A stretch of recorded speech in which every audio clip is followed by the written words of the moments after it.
The fluorescent lights of St. Mary's Hospital hummed their familiar drone as Sarah Mitchell pushed her medication cart down the sterile corridor. It was 11 p.m. on a Tuesday in late October, and the autumn chill had settled over Portland, Oregon, bringing with it a wave of respiratory patients that kept the night shift busier than usual. Sarah had been a nurse for 12 years, and at 41, she'd learned to read the rhythm of the hospital like a second language. The beeps, the footsteps, the subtle changes in a patient's breathing that meant everything or nothing. "Room 304 needs his vitals checked," her colleague Jenny called from the nurse's station, not looking up from her computer screen. Sarah nodded, adjusting the stethoscope around her neck. Room 304. Harold Ashford, 87 years old, stage 4 pancreatic cancer, no family visits in the 3 weeks since his admission. She'd read his chart a dozen times, memorizing not just his medical history, but the small details that made him human. His allergy to penicillin, his preference for lukewarm water, the way he always asked about the weather even though he couldn't see out his window. The rain had started an hour ago, tapping against the windows in that persistent Pacific Northwest way that made everything feel heavier. Sarah knocked gently on the door before entering, though she knew Harold was likely awake. He rarely slept anymore.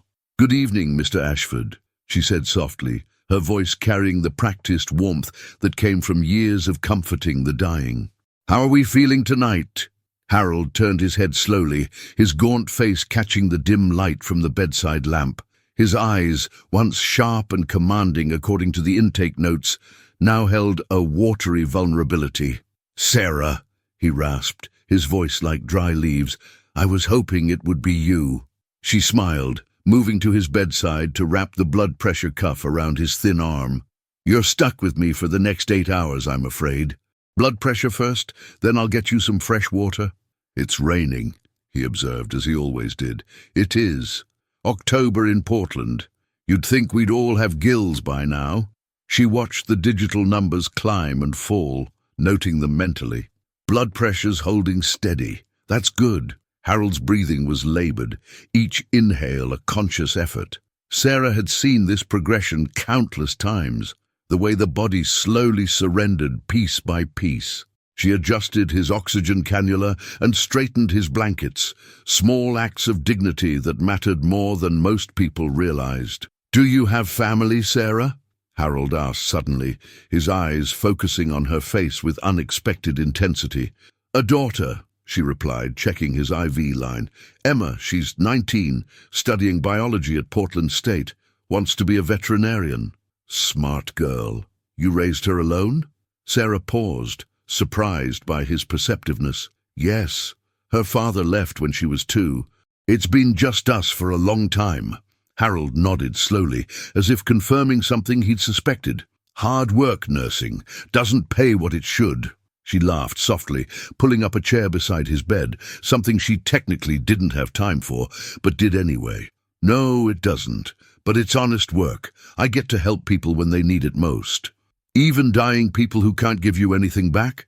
Especially dying people," Sarah said gently. "Everyone deserves kindness in their final days, Mr. Ashford. Everyone deserves not to be alone." Something shifted in Harold's expression, a crack in whatever wall he'd built around himself. His eyes grew wet, and he turned his head away slightly, embarrassed by the emotion. "My son hasn't visited," he whispered. 3 weeks. "I know you've noticed." Sarah had noticed. She'd also noticed the expensive suit in the closet, the Rolex watch in the bedside drawer, the private room that cost 3 times the standard rate. Harold Ashford had money, but money couldn't make his phone ring. "Sometimes people don't know how to face this," she offered carefully. "Death scares them. They stay away not because they don't care, but because they care too much to watch." "You're kind to lie for him," Harold said with a bitter smile. "But we both know he's waiting for me to die so he can get his inheritance. I made him rich, gave him everything, and he can't even sit with me for an hour." His breathing became more ragged, the emotion taxing his failing system. Sarah reached out and took his hand, papery skin over prominent bones. "Let me get you some water and your evening medication. Then maybe I can stay a while if you want company. I'd like that, Harold admitted quietly. I'd like that very much. As Sarah prepared his medications, she thought about her own small apartment, the student loans for Emma's education, the car that needed new brakes she couldn't afford yet. She thought about the wealth implied by Harold's private room and designer belongings, and the poverty of a man dying alone despite it all. In her 12 years of nursing, she'd learned that in the end, money meant nothing. Kindness was the only currency that mattered. She returned with his pills and water, settling back into the chair beside his bed. Outside, the October rain continued its patient drumming, and in room 304 of St. Mary's Hospital, a dying man and a dedicated nurse sat together in the quiet solidarity of shared humanity. Over the following week, Sarah's shifts increasingly centered around room 304. It wasn't intentional at first.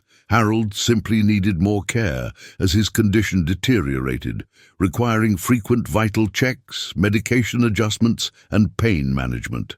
But somewhere between the clinical necessities, a genuine friendship had formed, unexpected and profound. "Tell me about growing up in Portland," Harold said one evening, as Sarah helped him sit up slightly, adjusting the pillows behind his back. His breathing had worsened. Each word now cost him considerable effort. "Not much to tell," Sarah replied, dimming the overhead lights and switching on the softer bedside lamp. Outside, November had arrived with characteristic grey skies and persistent drizzle. Born and raised in southeast Portland near Hawthorne, my dad worked at the docks, my mom cleaned houses. We didn't have much, but we had enough. "Hawthorne," Harold repeated, something like nostalgia crossing his features. "I remember when that was just a working-class neighborhood. Now it's all overpriced coffee shops and boutiques." Sarah smiled, unwrapping his dinner tray. "You're not wrong. I can barely afford to visit my old neighborhood anymore.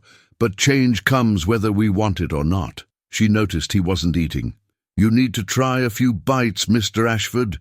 Keep your strength up." "Harold," he corrected, as he had been doing for days. "Please, Sarah. Mr. Ashford was my father. Call me Harold." "Harold," she conceded, sitting in her usual chair. Through the window, she could see the city lights beginning to glow in the early evening darkness. A few bites. Doctor's orders. He managed half a cup of broth and a few crackers before exhaustion claimed him. Sarah made a note on his chart, concerned by his decreasing intake. The hospice conversation was coming. Everyone could feel it approaching like a storm on the horizon. "I built an empire, you know," Harold said suddenly, his voice barely above a whisper. "Started with one hardware store in Beaverton in 1975, borrowed money from my father-in-law, worked 16-hour days, 7 days a week.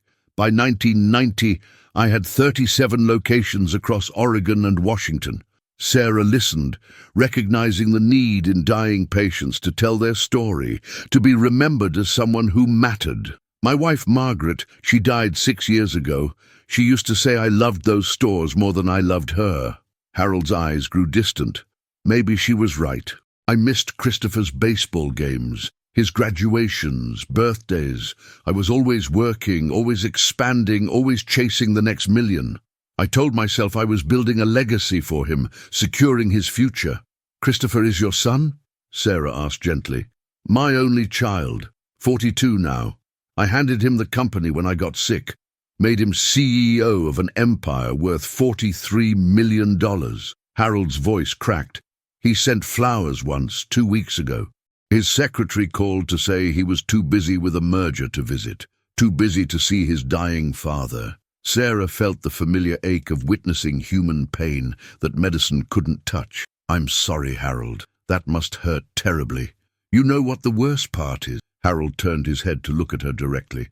"I understand him. I made him this way. I taught him that business comes first, that success means financial achievement, that emotions are weakness. I created a man in my own image, and now I'm dying alone because of it." The room fell silent, except for the steady beep of the heart monitor and Harold's labored breathing. Sarah didn't offer hollow comfort or false hope. She'd learned that sometimes the kindest thing was simply to witness someone's pain without trying to fix it. "You're not alone right now," she finally said. "I'm here." Harold's eyes filled with tears. "Why? Why do you spend your breaks in here? Why do you listen to an old man's regrets when you could be resting?" Sarah considered the question carefully. "Because you matter, Harold. Your story matters. And because in 12 years of nursing, I've learned that how we treat people at the end of their life says everything about who we are. Money can't buy what you need right now, but human kindness is free, and I have plenty to give." "You should have been rich," Harold said with sudden vehemence. "People like you, nurses, teachers, the ones who actually care for others.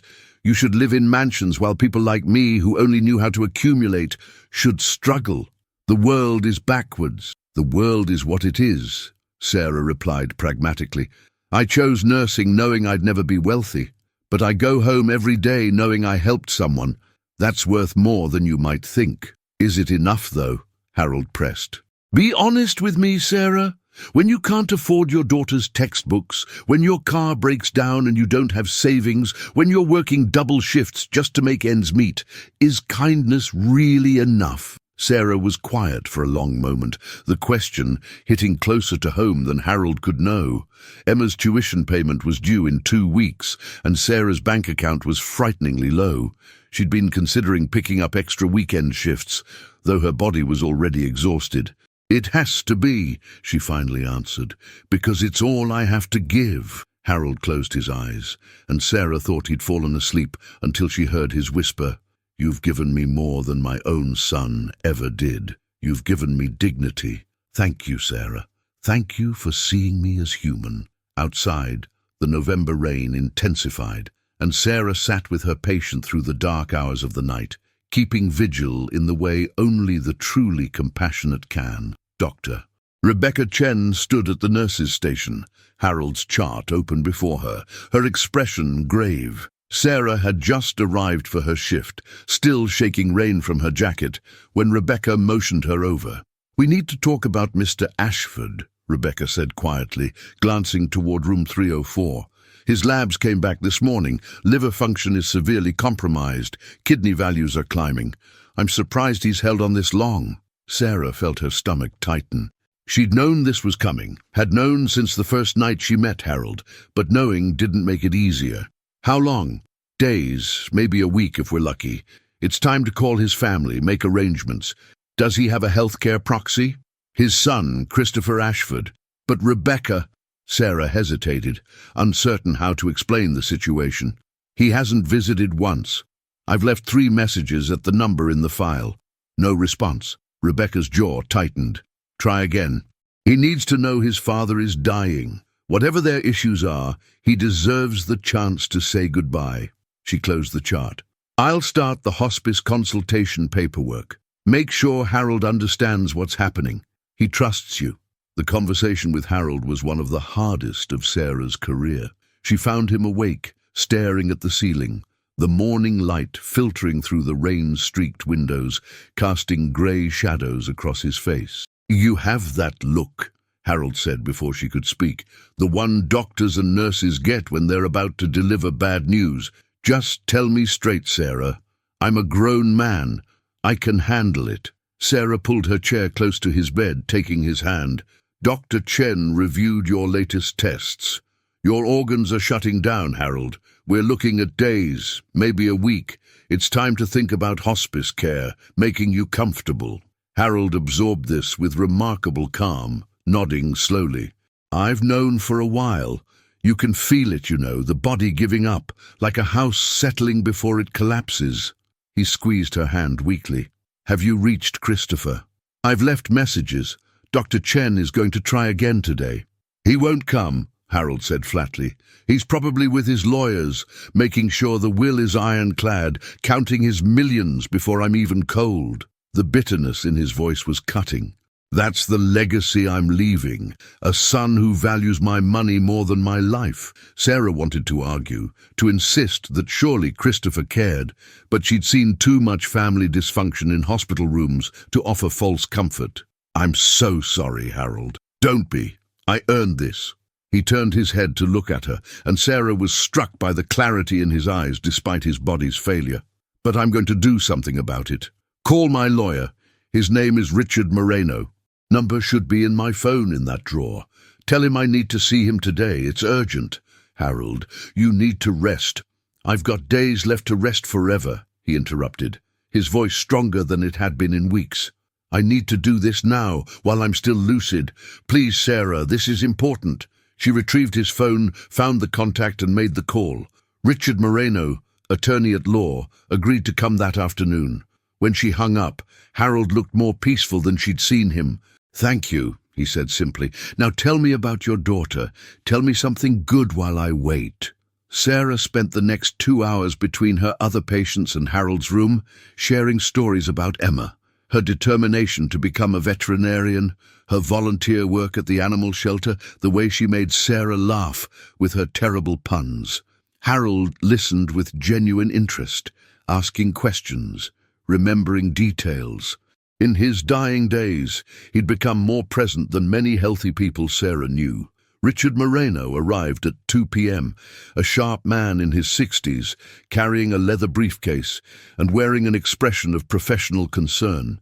Sarah showed him to Harold's room and was about to leave when Harold called her back. "Stay," he said. "I want you to hear this." For the next 40 minutes, Sarah stood awkwardly by the window while Harold and his lawyer spoke in low, intense tones. She caught fragments, phrases like complete revision, immediate execution, and ironclad provisions. Richard took notes, asked clarifying questions, and at one point looked at Sarah with undisguised surprise. When they finished, Richard packed his briefcase and shook Harold's hand carefully. "I'll have everything drawn up by tomorrow morning. Are you absolutely certain about this, Harold? This is a dramatic change." "I've never been more certain of anything in my life," Harold replied. "Bring it tomorrow. I'll sign it, you'll witness it, and it's done. My life, my money, my choice." After Richard left, Sarah approached Harold's bedside. "What was that about?" Harold smiled, the first real smile she'd seen from him. "Justice, Sarah. Finally, after 87 years, I'm going to do something right, but I need you to promise me something." "What?" "When I die, don't judge Christopher too harshly. I made him what he is. This isn't revenge, it's correction. And it's the last gift I can give to someone who actually deserves it." Sarah didn't understand, but she nodded anyway, and Harold closed his eyes, looking more at peace than he had since she'd met him. Harold's decline accelerated rapidly over the next 48 hours. Wednesday morning brought increased confusion and pain that required stronger medication. By Wednesday evening, he was mostly sleeping, rousing only for brief moments of clarity. Sarah stayed close, adjusting his morphine drip, moistening his lips, speaking to him in the gentle tones reserved for those standing at death's threshold. Richard Moreno returned Thursday morning with a folder of documents. Sarah was checking Harold's vitals when the lawyer arrived, and she moved to give them privacy. But again, Harold insisted she stay. "I need a witness who isn't benefiting from this," Harold explained, his voice barely audible. "Someone the courts will trust." The signing took only minutes. Harold's signature was shaky, but deliberate on multiple pages. Richard provided his own signature as attorney, then asked Sarah to sign as witness to Harold's mental competency and voluntary execution of the will. Her hand trembled slightly as she wrote her name, understanding that she was participating in something significant without knowing exactly what. "It's done," Richard said, carefully placing the documents back in his folder. "This supersedes all previous wills and is effective immediately. I'll file it with the court tomorrow." He looked at Harold with something like admiration. "You're a brave man, Harold. Not many people would do what you're doing." After Richard left, Harold seemed to relax completely, as if some great burden had been lifted. Sarah adjusted his pillows and sat beside him, holding his hand. "Will you tell me now," she asked softly, "what you did?" Harold's eyes opened, focusing on her with effort. "I gave everything to someone who showed me what it means to be human. Someone who values people over profit, kindness over capital. Someone who will use it to make the world better, not just richer." Sarah felt a chill of premonition. "Harold, My son gets nothing, Harold continued, his words coming slowly, but clearly. $43 million. The house, the company shares, the investments, the property holdings, all of it goes to you, Sarah Mitchell. Every last penny. The room seemed to tilt. Sarah pulled her hand back as if burned. No, Harold, no, you can't. I can't. That's insane. It's done, signed, witnessed, filed. You can't change it. This is wrong, Sarah said, standing abruptly, her voice rising in panic. I didn't help you for money. I didn't. Harold, people will think I manipulated you, that I took advantage. Let them think what they want, Harold said with quiet firmness. I know the truth. You gave me kindness, expecting nothing in return. You saw me as human, not as a wallet. You're the only person in my life who did. But your son, my son showed his true nature by his absence. I spent 40 years teaching him that money matters most.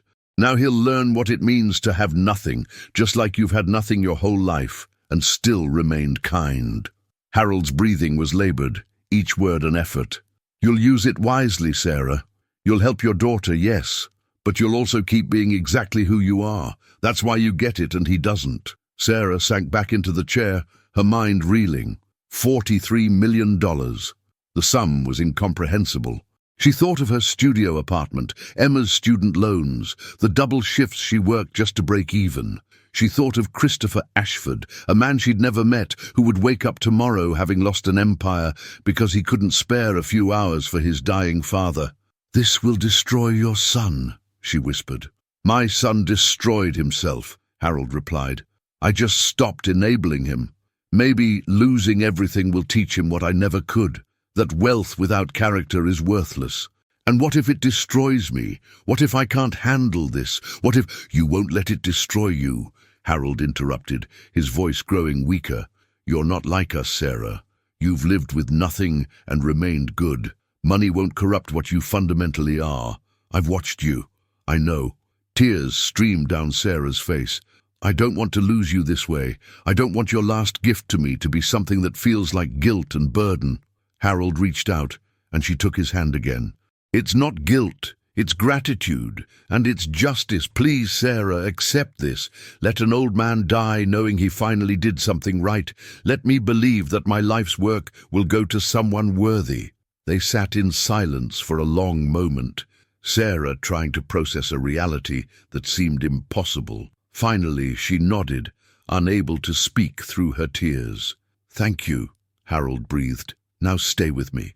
Please, don't leave me alone at the end. I won't, Sarah promised, her voice breaking. I'll be right here.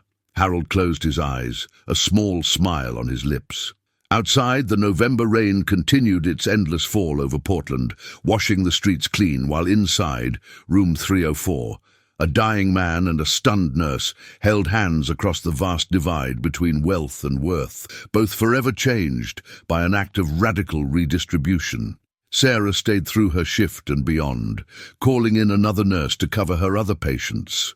When Jenny came to check on her, Sarah could only shake her head, unable to explain what had just happened, unable to process the seismic shift her life had just undergone in the space of a signed document and a dying man's gratitude. Harold slipped into unconsciousness Thursday evening and didn't wake again. Sarah maintained her vigil beside him, leaving only when absolutely necessary, numb to everything except the steady decline of his vital signs. Dr. Chen stopped by hourly, checking monitors, adjusting medication, her eyes sympathetic but professional. You should go home, get some rest, Rebecca said Friday morning, finding Sarah still in her chair beside Harold's bed. We'll call you when... I promised him, Sarah interrupted quietly. He won't die alone, not after everything. Rebecca nodded, understanding. I'll have someone bring you coffee and food, and Sarah, whatever happens after this, remember you did nothing wrong. You gave comfort to a dying man, that's all. But it wasn't all, and they both knew it. News had begun to spread through the hospital's administrative grapevine. Something about Harold Ashford's will, about an inheritance, about Sarah. She'd caught the whispers, the sideways glances from other staff. Jenny had pulled her aside during a brief bathroom break, eyes wide with concern and curiosity. "Is it true?" Jenny had asked. "People are saying he left you money, like serious money." Sarah had been too exhausted to lie. "Yes." "Holy shit! How much?" "Everything." Jenny had stared at her as if she'd grown a second head, and Sarah had fled back to room 304, the only place that made sense anymore. Emma called Friday afternoon. Sarah stepped into the hallway to take it, her voice hoarse from lack of sleep. "Mum, you sound terrible. Are you okay?" "Long shift, honey. What's up?" "Just checking in. I haven't heard from you in 2 days. Your texts have been weird." Emma paused. "Is something wrong?" Sarah looked through the window at Harold's still form, the rise and fall of his chest growing shallower by the hour. "Something's happened, Em. Something big, but I can't talk about it yet. Not until—" Her voice broke. "Mom, you're scaring me. Are you sick?" "No, baby, I'm fine. I promise I'll explain everything soon.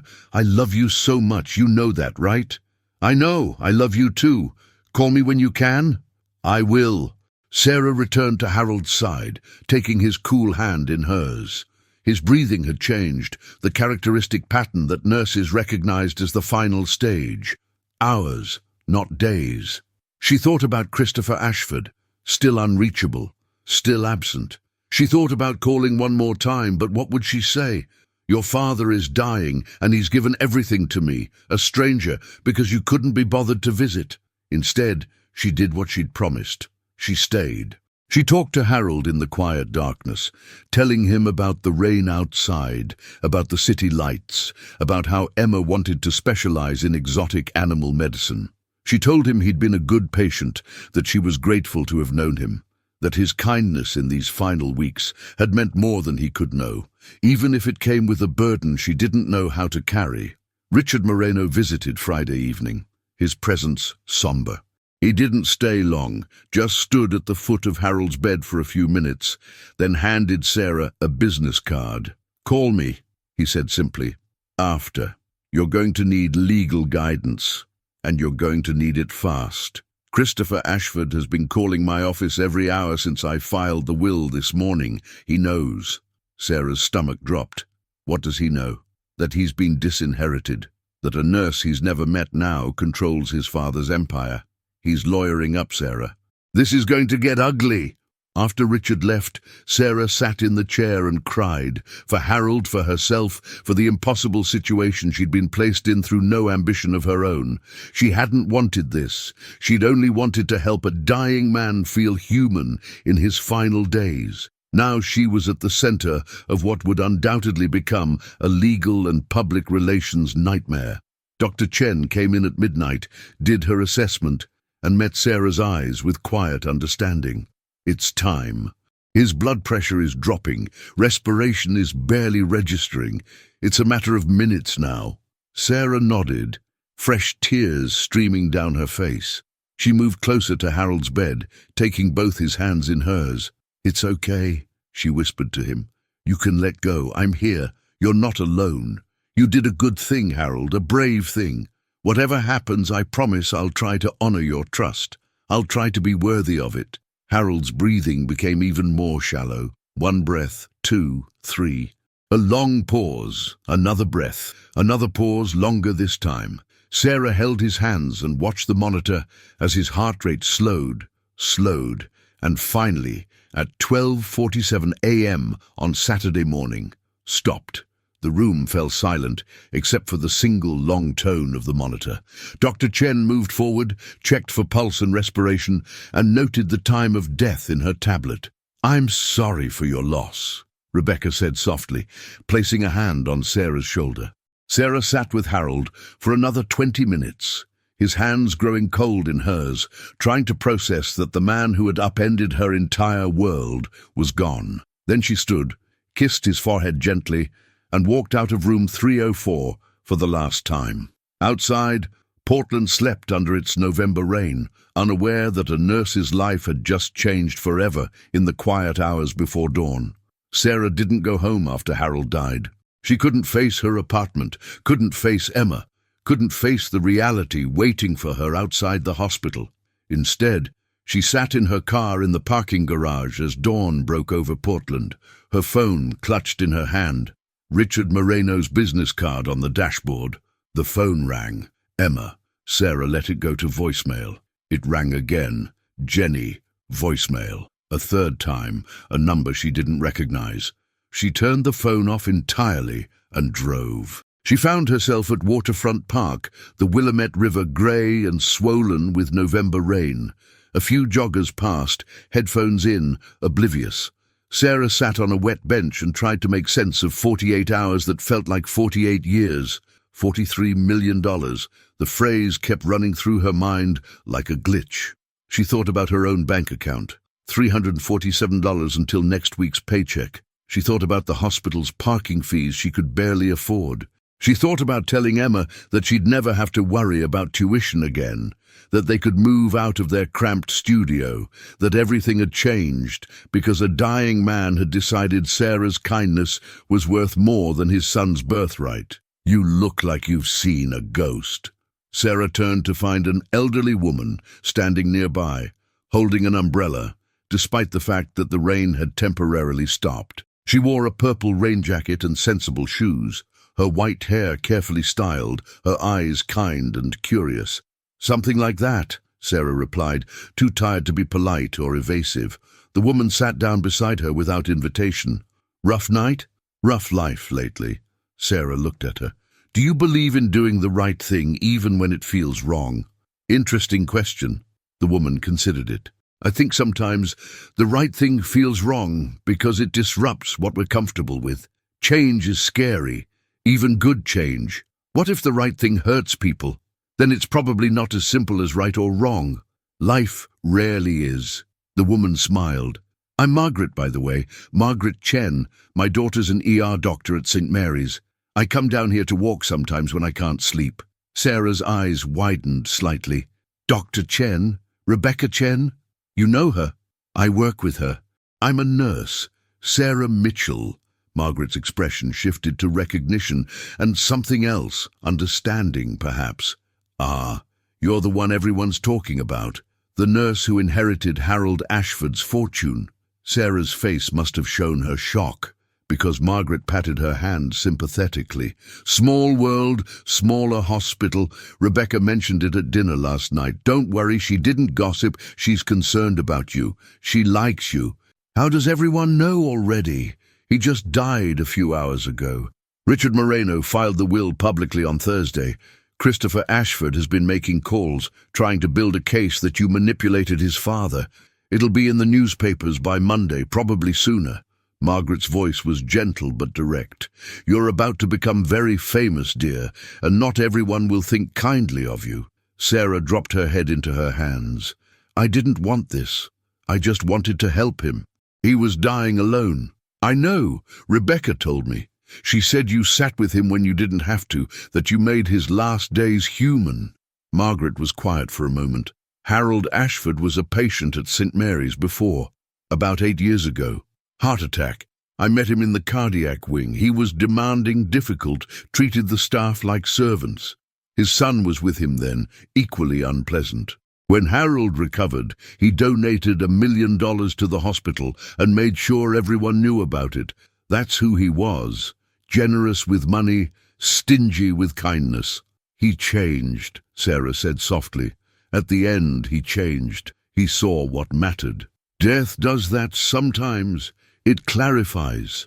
Margaret stood, adjusting her umbrella as the rain began again. "My advice, for what it's worth, don't hide from this. Face it directly. Hire good lawyers, tell your truth, and don't let anyone make you ashamed of showing kindness to a dying man. The money is yours legally. What you do with it defines who you are." After Margaret left, Sarah finally turned her phone back on. 17 missed calls, 23 text messages, 3 voicemails. She listened to the first voicemail, Richard Moreno, his voice urgent. "Sarah, Christopher Ashford's attorneys have filed a motion to contest the will. They're claiming undue influence, diminished capacity and fraud. We need to talk immediately. Call me." The second voicemail was Emma, worried. "Mom, where are you?" Someone from a newspaper called asking about you and Harold Ashford. What's going on? Please call me. The third was from a number she didn't recognize. Ms. Mitchell, this is Trevor Bradford from the Oregonian. I'd like to ask you some questions about your relationship with Harold Ashford and his recently changed will. Please call me back at...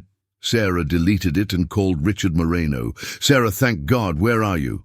At Waterfront Park. Richard, what's happening? What's happening is war. Christopher Ashford is claiming you coerced his father into changing his will while he was mentally incompetent. He's demanding the will be invalidated and the previous will reinstated. He's also threatening a civil suit against you personally for elder abuse and fraud. That's insane. I have witnesses, doctors, other nurses. I know, and that's what we'll argue. But Sarah, you need to understand.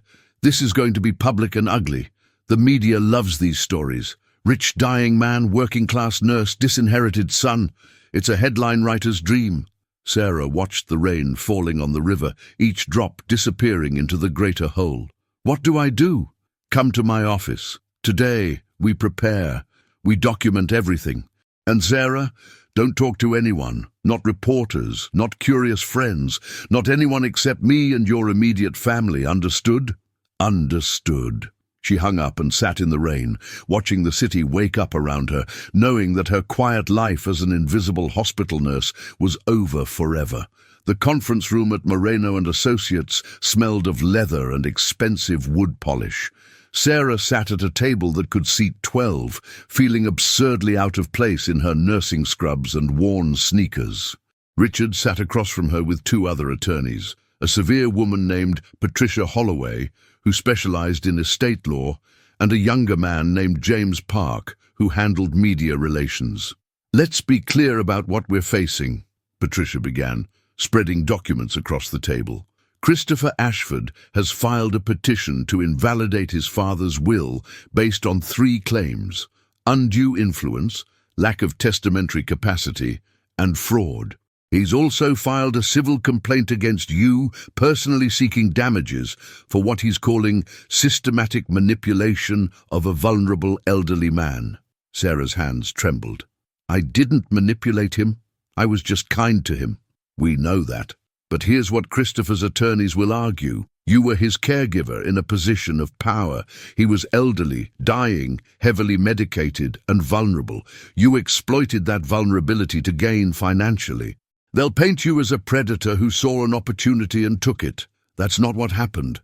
We know, Patricia repeated, but we have to be prepared for how this looks from the outside. A nurse worth nothing suddenly inherits $43 million from a patient she knew for 3 weeks. To a jury, that can look suspicious.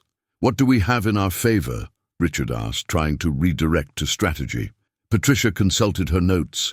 Harold's medical records show he was lucid and competent when he made the will changes.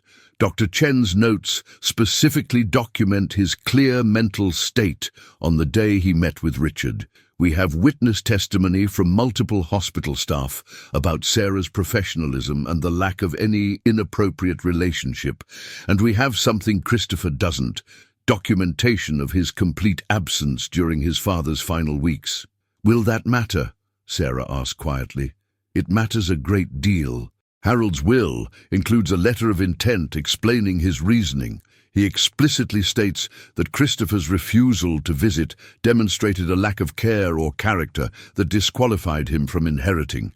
He chose you because you showed him human dignity when his own son couldn't be bothered. That's powerful testimony to his state of mind and values. James Park leaned forward.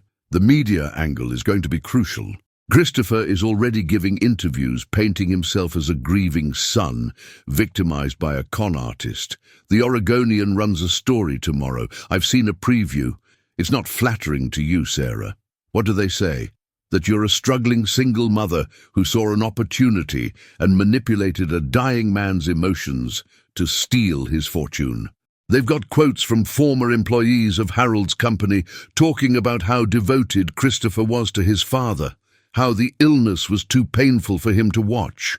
They're building a narrative where you're the villain and Christopher is the tragic victim. Sarah felt sick. So what do I do? "We tell your story," James said firmly. "We do a sit-down interview with a sympathetic journalist. We get ahead of the narrative. We show who you really are. A dedicated nurse, a single mother, someone who helped a lonely man die with dignity. We make people understand that Harold's choice was his own, made with full capacity and clear values." "I don't want to be in the news," Sarah protested. "You're already in the news," Patricia said bluntly. "The question is whether you control your story or let Christopher control it for you." Over the next 3 hours, they prepared. Patricia walked Sarah through the legal process, depositions, court hearings, the timeline of litigation that could stretch months or years. James coached her on speaking to media, what to say, what not to say, how to present herself. Richard assured her they would win, that the law was on their side, that Harold's will was ironclad. But Sarah heard the unspoken caveat: winning legally and winning in the court of public opinion were two different things. Emma arrived at 4 p.m., summoned by Sarah's text. She burst into the conference room, saw her mother's face, and immediately moved to embrace her. "Mum, what the hell is going on? Someone from school showed me an article online. They're calling you a con artist." Sarah held her daughter tight. "I need to explain everything, and you need to listen without interrupting, okay?" She told Emma the whole story. Harold's loneliness, their conversations, his decision, the will, his death. Emma listened in stunned silence, her expression cycling through disbelief, shock, and something like awe. $43 million? Emma finally said. "Mom, I can't even conceptualize that much money." "Neither can I," Sarah admitted. "And now his son is suing me for it, claiming I manipulated his father." "Did you?" The question hung in the air. Sarah met her daughter's eyes. "No, Emma. I swear to you, I never asked for anything. I never even thought about money. I just sat with a dying man because no one else would. He decided on his own to do this. I tried to talk him out of it." Emma studied her mother's face for a long moment, then nodded. "I believe you. But, Mom, people are going to be horrible. They're going to say terrible things. Are you ready for that?" "No," Sarah said honestly. "But I don't have a choice. I can't give the money back. It's legally mine. And even if I could, Harold wanted this. He wanted someone to prove that kindness matters more than blood. I can't betray that, even if it's hard." "Then we fight," Emma said firmly, "together, and we show everyone who you really are." Sarah hugged her daughter again, drawing strength from her conviction. Outside the conference room windows, Portland stretched below them, a city that would soon know her name, her face, her story.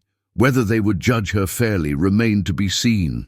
The article in the Oregonian dropped Sunday morning with a headline that made Sarah's stomach turn. "Fortune or fraud? Nurse inherits 43 medullas from patient she knew 3 weeks." By noon, it had been picked up by national news outlets. By evening, Sarah's face, a hospital ID photo someone had leaked, was on cable news. Sarah stayed in her apartment with Emma, curtains drawn, phone off. But the outside world found ways in. Reporters knocked on their door. Neighbors who'd barely spoken to her in 5 years suddenly wanted to chat. Someone left a note under her windshield. "Thief." "Don't look at social media," Emma warned. But Sarah had already made that mistake. The comments were brutal. "Gold digger saw an easy mark." "Poor son gets screwed by a con artist. She probably drugged him until he signed." "This is why you can't trust healthcare workers." But there were other voices too. Maybe the son should have actually visited his dying father. Nurses are underpaid and overworked. Good for her. If he was competent to change his will, that's his right. His money, his choice. The country was dividing itself into camps, Team Christopher and Team Sarah, based on news articles and speculation, none of them knowing the actual truth. Richard called Monday morning. "Depositions start next week. Christopher's attorneys are going to grill you for hours, trying to find inconsistencies or admissions they can use. We need you prepared." The preparation was grueling. Patricia and her team ran Sarah through mock depositions, playing devil's advocate, asking hostile questions designed to make her seem manipulative or greedy. Isn't it true you spent extra time with Mr. Ashford beyond your required duties? Isn't it true you were facing financial difficulties at the time? Isn't it convenient that a man you'd known 3 weeks decided to give you everything? Did you ever suggest to Mr. Ashford that his son didn't care about him? Sarah answered honestly, repeatedly, exhaustingly. Yes, she'd spent extra time because he was alone. Yes, she had financial difficulties, like millions of Americans. No, it wasn't convenient, it was devastating. No, she'd never badmouthed Christopher. Harold had reached his own conclusions based on his son's absence. The media interest intensified when Christopher gave a tearful interview on local television, describing his grief at losing both his father and his inheritance to a stranger. "My father built that company with his own hands," Christopher said, his voice breaking. "He always said it would be mine, that it was my legacy. To have it stolen in his final medicated moments by someone who exploited his loneliness is devastating beyond words." James Park arranged a counter-interview for Sarah with a respected journalist named Michelle Torres from NPR. They met in a quiet cafe, Michelle's recorder between them, her eyes professional, but not unkind. "Why do you think Harold Ashford changed his will?" Michelle asked. Sarah had practiced this answer, but when she spoke, it came from the heart, not from Patricia's coaching. Because he was dying alone, and that made him reevaluate what mattered. His son didn't visit once in 3 weeks. Not once. Harold had built an empire, and given it to a man who couldn't spare an afternoon for his dying father. "I didn't ask for the inheritance. I didn't even want it. But Harold saw something he wanted to change about his legacy, and this was how he chose to do it. Christopher says you manipulated his father's emotions against him. I never spoke badly about Christopher. I didn't have to. His absence spoke for itself. I just showed Harold kindness, the kind of kindness anyone deserves at the end of their life, whether they're rich or poor. What will you do with $43 million if you win?" Sarah had thought about this constantly. "First, secure my daughter's education. Beyond that, I honestly don't know. I'm a nurse. I'll probably keep being a nurse. The money doesn't change who I am or what I value. Maybe that's what Harold saw in me, that I wouldn't be corrupted by it." The interview aired Wednesday. The response was mixed but slightly more favorable. Some people began to question why Christopher hadn't visited, whether his current grief was genuine or financial.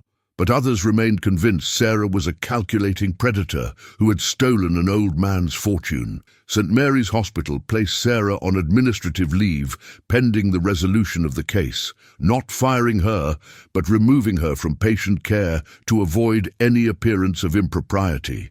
The words stung. Sarah had given 12 years to that hospital, countless double shifts, extraordinary care. Now she was being treated like a liability. On Thursday, Jenny came by the apartment with groceries and solidarity. "Half the nurses think you're a hero," she said, unpacking milk and bread. "The other half think you're a criminal. I'm firmly in the hero camp for what it's worth." "It's worth a lot," Sarah said, grateful for one uncomplicated friendship in the chaos. "What does your lawyer say about your chances?" "That the law is on our side. Harold was competent, the will is legal, and Christopher has no case. But laws and public opinion are different things." "Screw public opinion," Jenny said firmly. "You know what you did and why. That's all that matters." But as Sarah lay awake that night, Emma asleep in the next room, she wasn't sure if that was true. The weight of public judgment was heavier than she'd imagined. Strangers hated her based on headlines.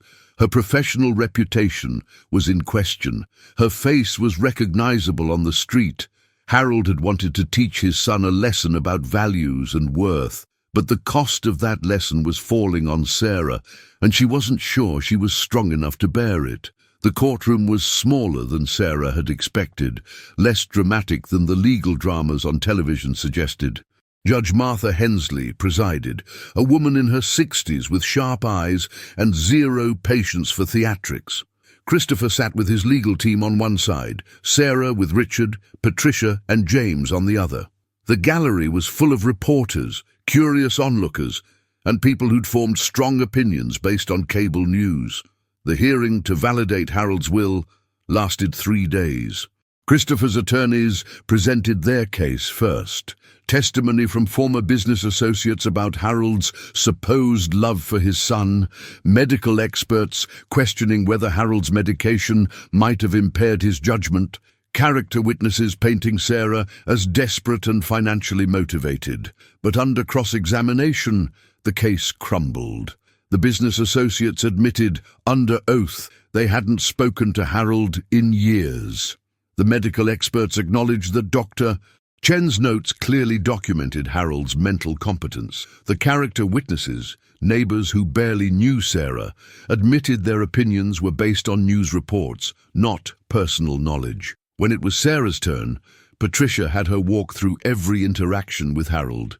Sarah spoke honestly about their conversations, his loneliness, his regret about Christopher's absence, his decision to change the will. She read aloud from Harold's letter of intent, her voice steady despite her nerves. "I leave everything to Sarah Mitchell because she showed me human kindness, expecting nothing in return. My son Christopher showed his true character through his absence. I spent my life teaching him that money matters most. I was wrong, and this is my correction. Sarah deserves this because she values people over profit, something I failed to teach my son." Dr. Chen testified about Harold's clear mental state. Richard presented documentation of every phone call to Christopher that went unreturned. Jenny and 3 other nurses testified about Sarah's professionalism and the obvious loneliness of Harold's final weeks. The most powerful moment came when Judge Hensley asked Christopher directly, "Mr. Ashford, you've claimed your father's condition was too painful for you to witness, yet multiple staff members testified that your father was coherent, conversational, and repeatedly asked for you. Can you explain why you didn't visit even once in 3 weeks?" Christopher's polished composure cracked. "I was busy. The company required, the company your father built, the company you were about to inherit, that company required you to neglect your dying father? I thought I had more time." "We all think we have more time, Mr. Ashford. That's why we visit anyway." The judge's ruling came on the 3rd afternoon. Judge Hensley looked over her reading glasses at both parties before speaking. "This court finds that Harold Ashford possessed full testamentary capacity when he executed his final will. The evidence shows he was lucid, understood the nature of his estate, understood who would normally inherit, and made a deliberate choice to disinherit his son in favor of someone who provided him with compassionate care in his final days. While some may question the wisdom or fairness of this decision, it was indisputably his to make." She looked at Christopher. "Your claim of undue influence is not supported by evidence. Ms. Mitchell did not request this inheritance, did not pressure your father, and actually encouraged him to reconsider. The undue influence came not from Ms. Mitchell, but from your own prolonged absence." Then she turned to Sarah. "Ms. Mitchell, you are the legal beneficiary of Harold Ashford's estate. How you use that wealth will determine whether your late patient's faith in you was justified." The gavel came down. The reporters rushed out to file their stories. Christopher sat stunned, his attorneys already whispering about appeals they wouldn't pursue. Outside the courthouse, Sarah faced the cameras for the last time. "I hope this teaches us all to value the time we have with people we love," she said simply. "Money doesn't matter at the end. Kindness does." Harold understood that. "I hope others will too." 3 months later, Sarah stood in a new office, the headquarters of the Harold Ashford Foundation for Healthcare Worker Support. She'd kept enough money to secure Emma's education and provide for their modest needs. The rest, $38 million, she'd placed in a foundation dedicated to providing scholarships, emergency funds, and support for nurses, home health aides, and caregivers across the country. "The first round of grants goes out next week," Emma said, reviewing applications at the conference table. She'd deferred veterinary school for a year to help launch the foundation. 200 nursing scholarships, 50 emergency grants to healthcare workers facing hardship, and funding for 10 hospitals to improve end-of-life care programs. Sarah smiled, looking at the bronze plaque on the wall. In memory of Harold Ashford, who learned what matters. Below it was a photo of Harold from better days, his eyes sharp, his smile genuine. "You would have hated this, wouldn't you?" Sarah said softly to the photo. "All this giving away of what you spent your life accumulating. But maybe that was your point." Her phone buzzed. A text from Jenny. "Just got approved for the foundation grant to go back to school for my nurse practitioner degree. Sarah, you're changing lives. Thank you." Sarah thought about Harold's final days, about the choice he'd made that had seemed impossible at first. She thought about Christopher, who she'd heard had taken a job at a non-profit after losing everything. Perhaps learning the lessons his father had tried to teach too late. The Portland rain tapped against the windows, constant, cleansing, perpetual. Sarah had learned that wealth measured in dollars was temporary, but wealth measured in kindness compound endlessly. She returned to work at St. Mary's the following week, back on the night shift, back in her scrubs. The hospital had begged her to return, apologizing for the administrative leave. Some people still whispered, still judged, but most had moved on to the next scandal. Room 304 had a new patient, an elderly woman with pneumonia whose family visited daily. Sarah checked her vitals, adjusted her pillows, and spoke to her with the same gentle kindness she'd shown Harold. Because in the end, that was what mattered. Not the inheritance, not the headlines, not the legal victory, just the simple, profound act of treating people with dignity when they needed it most. Harold Ashford had taught her that lesson at the cost of his fortune, and Sarah Mitchell had learned it well. If you've made it this far, don't forget to give this video a like and subscribe to the channel so you won't miss our next stories. Leave us a comment letting us know where in the world you're watching from. Your support inspires us to keep creating content like this. Thank you for being here with us.